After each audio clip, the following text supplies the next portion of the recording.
If the New Orleans Saints defense wants to continue to dominate, then they 100% need to bring the swagger back in 2023. How will they get that done? We got all that and a little bit of lagniappe for you on today's episode of Locked On Saints. You are Locked On Saints, your daily New Orleans Saints podcast. Part of the Locked On Podcast Network, your team every day.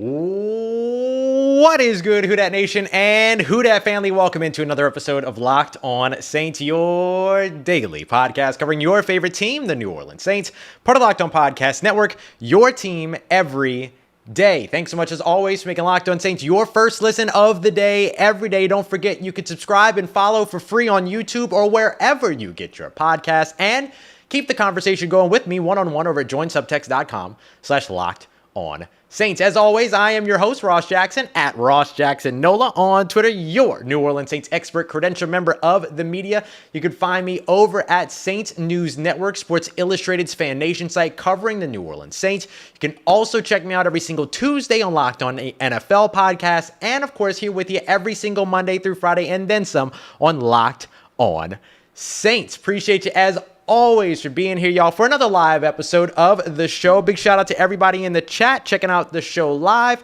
and of course everybody checking out the show later as well. We are continuing on 9 shows a week here on Locked On Saints because there's no such thing as nothing to talk about when it comes to the New Orleans Saints, and here is my proof. On today's episode, we're going to take a look at the post-June 1 transactions that could actually take place, that could finally take place for New Orleans. We're going to look at a potential addition, a potential departure, and somebody else that's maybe a little bit sneaky that you might not hear about anywhere else. We're also going to take a look at breaking down the OTA lineups, what the starting lineup looked like for the New Orleans Saints on the offensive and defensive side of the ball from this week, and what it tells us about what the Saints are doing and what's upcoming. But first, the New Orleans Saints understand that when it comes down to performing, winning, dominating on the field, particularly over on the defensive side, it's not just about being good on paper. It's not just about calling the right plays. It's not just about making the plays. It's also about the attitude. It's about the mentality. It's about all of the swagger, all the confidence, all of the attitude. And when we spoke to Alontae Taylor in the locker room after Tuesday's OTA practice 4, the second one that media was a part of and in attendance for, one of the things that he mentioned was that he said, what I always love to say is that I love playing for Dennis Allen because he's out there and encouraging them. He said it was the first day that they were out there on the field, and he was already telling them, hey, we need the handshakes, we need the yapping, we need the trash talk, like we need the confidence, we need the attitude, all of that, because they very much believe that swagger, attitude, confidence is a part of the game for them. And I'm going to just come right out and say it because I know for sure that, like, I might look at this a little bit differently than some folks. I know that there are some people who don't like the showboating, they don't like the swagger, they don't like the trash talk, that they don't like those things. And I get it. I 100% understand. I see it a different way. When I played, and I'm talking about like kids, right? Trash talk, swagger, mouthing off, letting people know that you just did what you just did or what you were going to do, like all of those things. It was so much a part of the game, the sort of mental side. So much, in fact, to the point where you actually, there's this fantastic clip of Bill Belichick from all the way being in the D to where he was talking about back in the day, where he was talking about, like, even he encourages all of that because it's a mental chess part of the game, right? It's I'm going to get into the head of my opponent. I'm going to let them know I'm not afraid of them. And to hear this from Alontae Taylor, he's the perfect messenger for this message, right? He is a guy that knows that he's not the biggest cornerback out there, so he's got to win with speed, and he trusts his speed. He has all the confidence in the world. This is a guy who came into the NFL, got his first real couple of starts, and he was going up against guys like DeAndre Hopkins and Davante Adams and all that, and it's just wild, like, how good he also performed throughout those opportunities too. And that confidence is such a big part of it. You can't be a guy that goes out on the field, especially as a corner, and says, oh man, Justin Jefferson's really good. Like, you can't be that guy. You have to say, hey, Justin Jefferson's really good, but I'm him. I'm better. I'm me. Like you have to have that level of confidence, especially as a perimeter corner, right? Like the confidence isn't just about what you say as you go up to the line of scrimmage. It's what you say to yourself after you lose a rep, after he gets a catch, after he dogs you for 40 yards and all that. You got to line back up across from him and say, not again. Right? So you have to have that level of confidence. You have to have that. So you look at the New Orleans Saints and you see the handshakes while they're on the field, them dapping each other up and all the elaborate daps that they have with one another. Demario Davis is, and I think players earn this over time. Demario Davis is one of the biggest trash talkers I've ever seen on a football field. Like, remember, you can find those old clips of like Phillip Rivers who like doesn't curse and is out there like talking his stuff, talking mess, and he's out there and he's saying like, you know, friggin' this and friggin' that and like doing the whole thing and gosh darn it and like all the stuff that he says out on the field. But he's a mad, wild trash talker. Like you want that type of confidence, especially over on the defensive side, because as a defense, you need to believe that you're going to dominate the opponent. You need to believe that you are better than the guys across from you because you're at a disadvantage at every snap. The offense knows exactly what they're going to do. You're trying to adjust and respond and hopefully premeditate and get it right. You know what I'm saying? And so you have to have that level of confidence there. It's funny because I love that for the defensive side. For the offensive side, I kind of go a different route to where I don't necessarily need the showboating offense. I don't necessarily need the dap 'em up, handshakes, swagger, confidence on the offense. I almost prefer the offense to be, you know that picture of Derek Carr sitting on the bench and he's just mad and he just looks angry. I can't even make the face. I don't even know. Like I've met Derek a couple of times now. I don't even know how deeply he had to reach into his young angst to pull that look off. But that's almost what I would rather from the offense. Just mean. It's still confidence. It's still confidence. It's just not out loud. It's not swagger. It's mean. It's meticulous. It's I know I'm better than you. It's stone cold. That's almost the type of approach I'd like to see from the offense this year. And we'll see if that's the route that they go. While the defense is loud, boisterous, dancing. Like that was another thing that Dennis Allen wanted. Like he wanted the dancing. He wants the handshakes. He wants the dap. He wants all that stuff. And so that's the type of stuff that gets you hyped to where you can get into the mind of the opposing offense and say, no, we're better than you. You can't beat us. That's the type of stuff that over on the offensive side, or over on the defensive side. But on the offensive side, I almost rather that like stone cold mentality of like, we can dice you up whenever we want. We ain't worried about nothing. You know what I'm saying? And so I really like the approach that this New Orleans Saints offense and defense has been taking. But particularly, you're in OTAs and you're already out there celebrating big plays. You're already out there talking trash on the field. Demario Davis, at one point, it was I think it was the interception by Troy Pride, maybe, or it was the pass breakup by Adrian Fry. One of those two plays. Demario Davis came out. He was out on the practice field saying, light work. Y'all ain't bleep. Y'all ain't nothing. You know what I mean? And he was like letting the offense know. And I love that. I love that from the defense. I want that. I want to see in any football team, that's the way you want the defense to be. Dominant in terms of their mentality, dominant in terms of their execution, dominant in terms of their... you know what it is? It just hit me. You know what it is? It's representative of the culture of the city of New Orleans and the region of the Gulf Coast, right? It's confidence. It's resilience. It's you can push us here, you can push us there, you can win this, you can win that, but we're always going to be back. And there ain't nothing that you can do about it. And I think that is one of those things when I think about like the people that this team, you know, the community that this team represents, that this team plays for, all of that. It's such a cool and good representation of the attitude and the confidence and the swagger of this city, of this region, of this area and its people. That's what it is. That's why I love it so much. There we go. We found it. All right, y'all.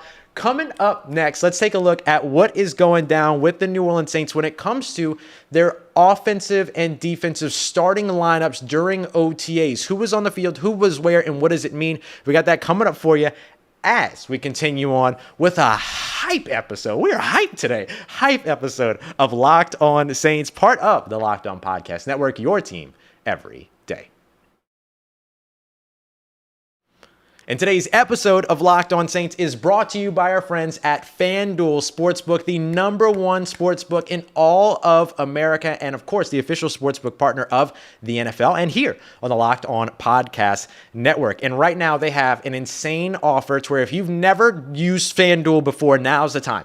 Head over to FanDuel.com/LockedOn today. You're going to get a no-sweat first bet of up to $2,500 in bonus bets. That's bonus bets that come back to you if your first bet doesn't win. So you can put it down. If your bet doesn't win and it's your first time ever on FanDuel, you can get up to $2,500 back. So it makes it entirely risk-free for your first bet. So you can go in on the Saints as a favorite for the NFC South. You can go in on them as a favorite up against the Tennessee Titans to open up. You could even go so far as to put a bunch down on Derek Carr winning MVP because I think it's like plus 3,000 odds. So why not? You might as well. So go and check them out today. FanDuel.com/LockedOn so you can get that no sweat first bet of up to $2,500 in bonus bets if your first bet doesn't win.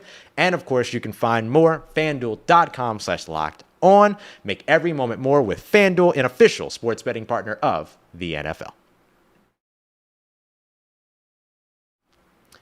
All right, family, continuing on with today's episode of Locked On Saints. So we wanted to take a look next here for all the everydayers who are chilling with us. Appreciate you, as always, making us your first listen of the day every day. We want to take a look back at Tuesday's OTA practice to make sure that you get all the information that you need to know in terms of starting lineups, like where people were, what they were playing, what they were doing, and what it means for the New Orleans Saints. Now, remember, there were 15 players that were not in attendance on Tuesday. So there were some folks that were back, like JT Gray, as well as Demario Davis, but there were some new players absent, like Marshawn Lattimore, for instance. But then you also saw some continued absences in the offensive line: Ryan Ramczyk, James Hurst, Andrus Peat, Nick Saldiveri, no Taysom Hill still, a couple of guys working off on the side. So let's break down who was on the field, where they were, and what this all means for the New Orleans Saints. Let me give a quick shout out to the folks that are chilling here in the chat. Appreciate y'all very much for being here. Marvin, Tedra, Yella, Jerry, James, 777, Bearded, Pammy,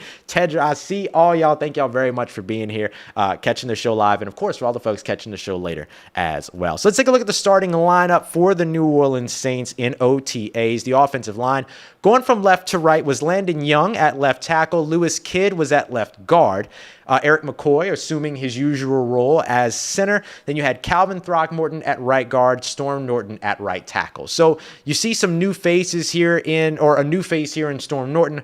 But outside of that, a lot of familiar folks: Landon Young, Lewis Kidd, Calvin Throckmorton. Lewis Kidd was a guy that was a UDFA last year coming out of Montana State. Ended up starting a game for the New Orleans Saints and everything, and just has like this great attitude, a learner's mentality, wants to learn everything, very much a student of the game, and somebody that I think has taken a good step in terms of his development, getting those starting opportunities, getting to be out there with the first team and all that. So you talk about some quality depth for the New Orleans Saints in guys like Lewis Kidd. Landon Young, Calvin Throckmorton, they've had some shaky deployment so far, but there's still some opportunities there for them to continue to develop and take steps forward as well. And ideally, these guys very rarely see the field in terms of starts anyway, because you want your starting five out there once the season begins and as much throughout the season as you can. But hey, just knowing that they're getting these extra reps and that they're continuing to build a little bit of that, the experience and the development over when it comes to the when it comes to experience, when it comes to these OTAs, these practices and everything, to get time on task with Derek Carr early is still really good and beneficial for them. Derek Carr, of course, was your starting quarterback. When it came to the specialist, you had Jamal Williams in the backfield. You had Rashid Shaheed, Chris Olave starting at wide receiver on the outside, Juwan Johnson, Foster Moreau playing at tight end, and then Brian Edwards was still serving as the third wide receiver coming in. Let me tell you why I think that that's really interesting, okay? The reason why I think that in particular, that little detail is really interesting when it comes to when it comes to Bryan Edwards, it's because you look at where the Saints are without having Michael Thomas out on the field. And without Michael Thomas out on the field, what you get is an opportunity to have another big guy come in and be this, go-to quintessential X receiver. And when I say X receiver, I just simply mean like the position designation for the wide receiver, the letter X, not the former receiver or anything like that. And so I think that the reason why I highlight that is because it's interesting to me that with Michael Thomas out, instead of them going that route to where Bryan Edwards becomes the X receiver, the split end, they're just going with their guys, Chris Olave and Rashid Shaheed, and trying to give people headaches. Now, the thing that became also interesting about it is that when you saw Bryan Edwards come in, Bryan Edwards did go to the outside, although he did play a little bit of slot as well. But then we saw Chris Olave and Rashid Shaheed also moving into the slot. So we would see Bryan Edwards come in on the outside, and then one of those guys move into the slot. That one-handed snag that a lot of us have been talking about, writing about, and stuff like that. Sorry, y'all, my video might be tripping if y'all are watching over on the video side, but we're getting it figured out. The big kind of one-handed catch that he was crossing the field after being deployed from the slot. And so it just gives you an idea of all the kind of different ways that he's being utilized and that he is and where the Saints are actually deploying these wide receivers. And that's one of the reasons why I've talked about before, to where you don't necessarily really have like a wide receiver 1, wide receiver 2, wide receiver 3 type of deployment with the New Orleans Saints. 1, 2, 3 changes based on matchup and where the defense is weakest and all that other stuff. Like your number one option might be the wide receiver one week, but then it might be the running back the next week in the passing game. It might be the tight end in the passing game the next week. And so it just kind of depends based upon the matchup that they get. And so seeing these guys move around and be deployed in all these different places, there is a ton of different ways that they end up being utilized. Now, there's somebody in the chat asking me why I'm leaving Tre'Quan Smith out of the conversation. The reason why I'm leaving Tre'Quan Smith out of the conversation is because he wasn't with the starters. So we're talking about who was out there with the first team. So Tre'Quan going to have to get to the first team, and then we'll talk about him being on the first team. That's not me being mean. Tre'Quan wasn't on the first team. No, but it really does like impact how and really display how versatile this New Orleans Saints offense can be. To further that, Juwan Johnson and Foster Moreau. We saw a lot of those guys out on the field, but Lucas Kroll got a lot of run as well. And so there was a lot of times where they had 2 tight ends on the field, 2 wide receivers on the field, and a running back as their skill position players, but they're still passing the ball, even though that's a run-heavy type of deployment. So that's kind of the way that we're all looking with all of it. You know what I mean? It really comes down to how the Saints utilize these guys and move them around so that they can really take advantage of those matchups. That's something that was, I don't want to say missing from the Saints offense last year, but certainly something that has been more successful in the past than it has been in the recent past, right? In the distant past, it was a little bit more successful. So I think that it's good news. I think it's good news that we're seeing kind of that deployment get shaken up quite a bit. All right, let's take a look at the base defense for the New Orleans Saints. We went with 4 down linemen: Cam Jordan, Colin Saunders, Malcolm Roach. Remember, Nathan Shepard was not present on Tuesday, so Malcolm Roach ended up getting up there, not Brian Brzee. And then Carl Granderson over on the outside. I think at this point, Cam Jordan, Carl Granderson, they're your penciled-in starters at defensive end. Maybe Isaiah Foskey can work his way up there throughout the season, but expect Isaiah Foskey probably early on in the year to be more of a rotational piece, and that's a good way to kind of ramp him up throughout. It also allows them to use him as a specialty edge rusher, a specialty pass rusher, which I think would be really great for him in getting started. Colin Saunders, Malcolm Roach, probably be Colin Saunders, Malcolm Roach, Brian Brzee, Nathan Shepard, some mix of that will end up being your starters over on the interior. The defensive line, the linebackers, ended up going with Demario Davis and Pete Werner, and then Zach Bond was the strong side linebacker. And whenever Demario Davis or Pete Werner was off the field, DeMarco Jackson, the App State linebacker who they drafted last year, was in for one of them. So I think DeMarco Jackson right now is seen as the next off-ball linebacker behind Demario Davis and Pete Werner, while Zach Bond is playing a little bit more of an on-ball role, which means that he's either going after, playing as a primary run stopper or oftentimes as a pass rusher, though he obviously can drop back into coverage from that position as well. Isaac Yiadom, Alontae Taylor were outside at corner, and then we saw Marcus May and JT Gray, May and Gray, out at safety. And then whenever Alontae Taylor moved into the slot, they brought out Troy Pride Jr. Remember, Marshawn Lattimore, Paulson Adebo, Bradley Roby, all not present. So that opened up some opportunities for guys like Isaac Yiadom as well as Troy Pride to get some outside work while they begin and continue cross-training the king of swag himself. The one that has "I'm him" tattooed behind his ear, that wears the number one, Alontae Taylor, who they ended up getting some work in the slot. So that's what those lineups looked like for the New Orleans Saints during OTAs and what I think that means. Coming up next, let's jump into post-June 1 transactions. We're going to talk about a potential acquisition, a potential departure, and somebody that's not being talked about enough that could actually be a good fit for the New Orleans Saints to help shore up a big-time need for them, which is offensive line depth. We got that coming up for you as we continue on and wrap up today's episode of Locked On Saints, part of Locked On Podcast Network, your team every day.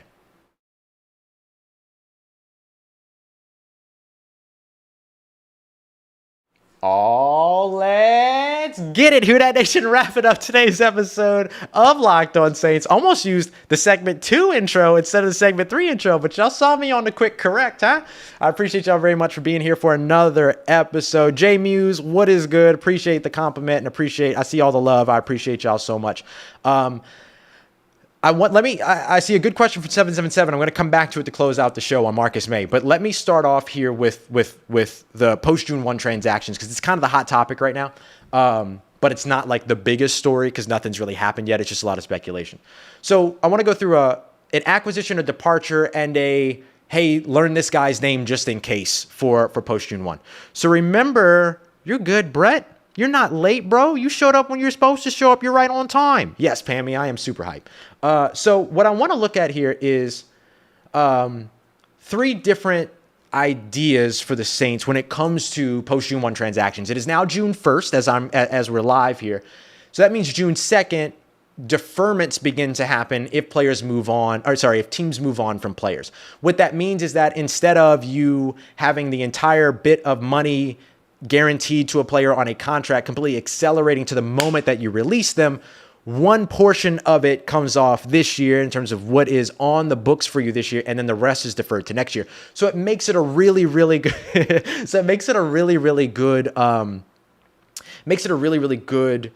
Manageable way to move on from a player and then help yourself out in terms of some accounting as well to wait until this point. Remember, you can designate 2 cuts as post-June 1 cuts before June 2nd, but you can't do that with trades. So trades can only really be post-June 1 by taking place June 2nd or later. So here's the big acquisition, and we're going to return to the name that we know that the Saints have been connected to a ton over the course of the season so far, and that's Hunter Renfrow. I think there's still absolutely a spot there for him. You want a Lance Moore, you want a Willie Snead, you want that slot receiver in your offense. A guy like Hunter Renfrow can do that, and of course the familiarity with Derek Carr. I've seen some folks who have kind of mentioned, hey, I don't know about the idea of bringing in Hunter Renfrow because it feels too much like if the Saints did that they would just be trying to be the Las Vegas Raiders. And my stance on that is that, like, if a team bringing in familiarity for their quarterback is not a bad thing, particularly a new quarterback, a veteran quarterback that's played in the NFL before. It's just unusual in New Orleans because we haven't really seen that before. Remember, we've discussed this before on the show. When the Saints were building around Jameis Winston, I kept saying, why not bring in Brashad Perriman, a guy that ascended with Jameis Winston at quarterback? They didn't do that. So the way that I looked at it with Derek Carr is that they're doing it with him. And this is something you see a lot of NFL franchises doing. Look at the New York Jets. Aaron Rodgers spent his years in Green Bay complaining about the weapons that he had in Green Bay and saying that the Green Bay Packers didn't give him weapons, only for him to then go to the New York Jets and request those same weapons become New York Jets, which I always thought was absolutely hysterical. But you see this all the time in terms of teams bringing in a veteran quarterback and bringing in some guys that end up giving you some familiarity in the offense, comfortability with that quarterback. So I think that's an interesting and a good place where the Saints could still go if the price is right. You know, a 4th, 5th round pick, early day 3 type selection or a mid-round selection, I think is more than adequate to get a guy like Hunter Renfrow. Also helps the Raiders out to relieve themselves of, you know, a good portion of salary cap space and open up some space for them. So I think that's a spot where the Saints could potentially look as a acquisition. departure, I think the player to watch there is actually going to be Bradley Roby. And this is somebody, I know people, I don't want to I'm not trying to sit here and poke fun at Bradley Roby. It's just that part of what you're looking at when it comes to potential departures for teams when it comes to post June 1 is you're looking at who saves you money. That's really the thing. So if the Saints were to have traded him or cut him before June 1st, then that would have only opened up about, $1.6 million of salary cap space. If they were to trade him June 2nd or beyond, it opens up $3.4 million, 3.38, we'll call it 3.4, $3.4 million of salary cap space, which gives them some more money to go out there and spend or roll over into next year and all those other things. So if they get really excited about some of the other things that they can do in the slot, maybe Bradley Roby becomes a good trade chip to bring back or facilitate a Hunter Renfrow trade or bring back a draft pick or something like that. Let me give you a name to watch that could potentially be moved on from by another team that the Saints could go out and potentially sign or potentially even trade for that would help them at a spot where they still have some needs, which is offensive line depth. Patrick Mekari, the offensive tackle technically of the Baltimore Ravens. He has played left tackle and right tackle just last season, and he has experience playing every single offensive line spot over the course of whether it be his collegiate years or even his NFL years where he's taken some interior play as well.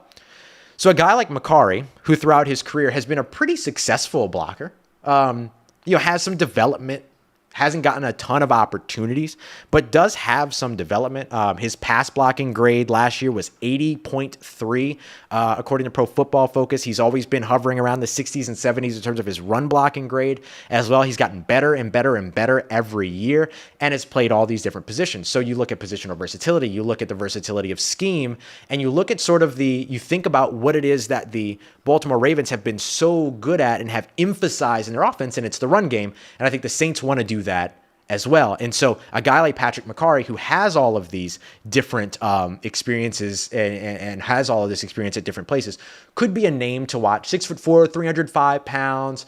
If I remember correctly, he's actually from Cal Berkeley, same school as, let me double check that. Yeah, California Golden Bears. Yeah, he's from Cal Berkeley. Same school, same alma mater as Cameron Jordan, of course. So Cameron Jordan would love to match up with him in practice and talk a lot of trash, I'm sure. And so, oh gosh, you want to talk about swagger and attitude and confidence. I mean, Cam Jordan, the absolute epitome of all that. But Patrick Mekari, that's another name to watch out for. I'll give you a don't hold your breath as well. The Tampa Bay Buccaneers could potentially move on from Shaq Barrett and save $14.6 million. June 2nd or later. I don't see that happening, but the Saints could use a veteran edge rusher, and boy, would that be a fun one. Wouldn't that be a fun one? But let's not get our hopes up on that one, but just a footnote. All right, as we wrap up today, we got a birthday month right here for Mr. Jerry. Appreciate you. Happy birthday month to you. I had a great question here from 777 who was asking, will and when will Marcus May be suspended? We don't know yet. He does have a trial upcoming. I believe it's this summer during training camp, much like Alvin Kamara. Maybe we'll get some more clarity there. But there's also the potential that this ends up getting continued, just like we saw last year as well. Remember that his Jefferson Parish alleged aggravated assault charge has been dropped, but the DUI charge from a couple Februarys ago when he was with the New York Jets, that is still out there. So we're waiting to kind of see for the legal process to resolve itself first, and then after that we'll find out what's going on in terms of the of course, homie, and after that we'll find out what's going on in terms of the NFL, the league, right? What the league sort of punishment and discipline, that's what I was looking for, is going to be. No Bucks players, please.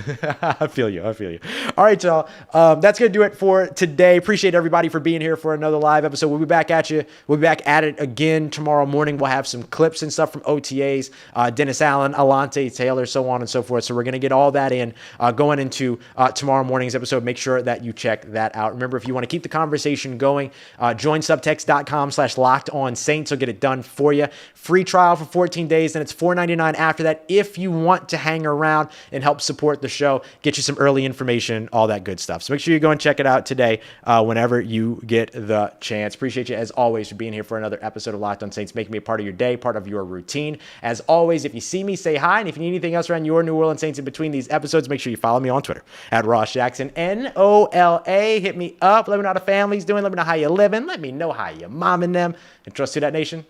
I'll holla at you.